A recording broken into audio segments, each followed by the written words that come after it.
On the year, value has performed better, but should you expect that trend to continue? We have both sides of that debate with us right now. Edward Jones, Senior Investment Strategist Mona Mahajan is here, and Ariel Investments, Charlie Babrinskoy as well. He is Vice Chairman and Head of the Investment Group there at Ariel. Hello to you both, and thanks for weighing in. And Mona, let me give you kind of first crack at this. You can kind of survey the damage and decide where, in fact, the markets might be a little bit mispriced in different pockets. Why does growth start to look better to you in this environment? Well, Charlie and I may not be too far off in our views here, but we think in an environment of rising yields and rising real yields, that tends to benefit value and defensive parts of the market. And by the way, we've been in that environment for most of this year.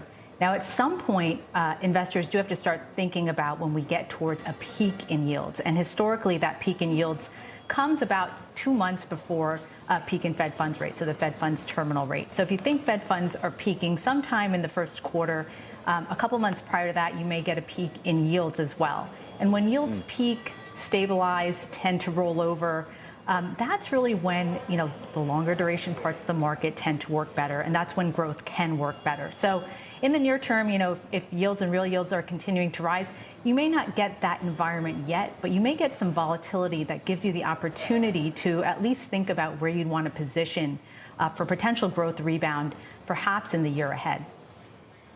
Got it. Now, Charlie, now you are a value investor. You have been kind of sounding the alarm relatively early on inflation, that you thought yields were going to go higher. All that were true. Nominal growth has been very strong. Where does it leave you now, though, with the value trade somewhat being tied to whether the economy can keep plugging along at a good clip here?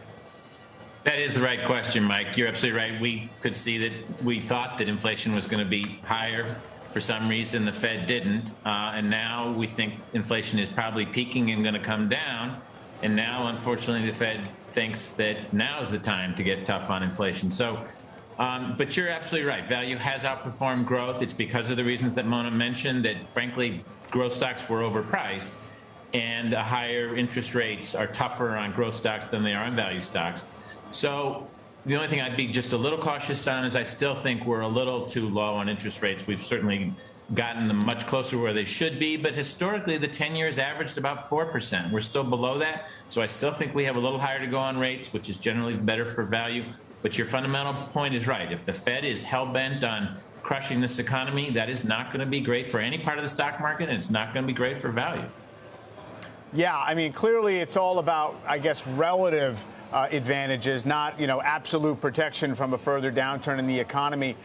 So, Mona, when you talk about growth maybe emerging as a possible place to consider as being, a valuation reset has occurred there, what specifically would you be looking for? I mean, you have the very largest NASDAQ stocks that still had the premium valuation. You have more traditional growth or even kind of staples-like stocks that fall into that category. Yeah, look, I think for now, with an economy that's potentially softening, keep in mind in that backdrop as well, when economic growth is slowing, investors may seek out some growth in their portfolios.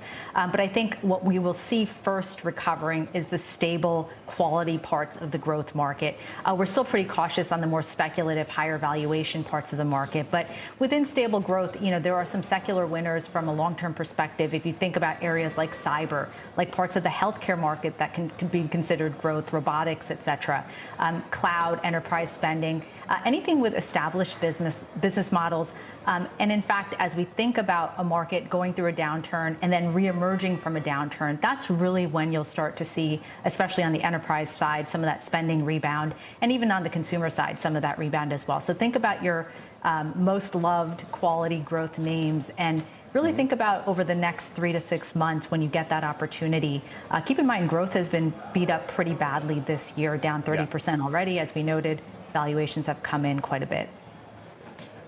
Charlie, within value, what about commodity-related stocks that you've certainly owned for a bit? Does it still make sense there? Are we seeing that mega trade roll over, or is the decline now an opportunity?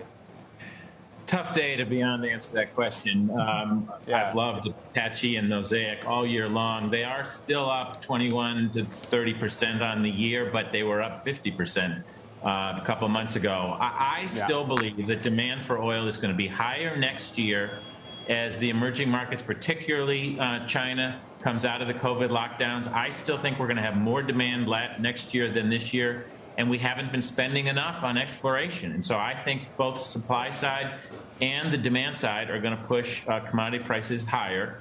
The fertilizer situation is in a very good place, frankly, unfortunately, because of the war in Ukraine, which is a big producer of fertilizers, and demand for food is going to continue to grow. So I still like Apache and Mosaic, but it's a tough day to be on making that case. Yeah.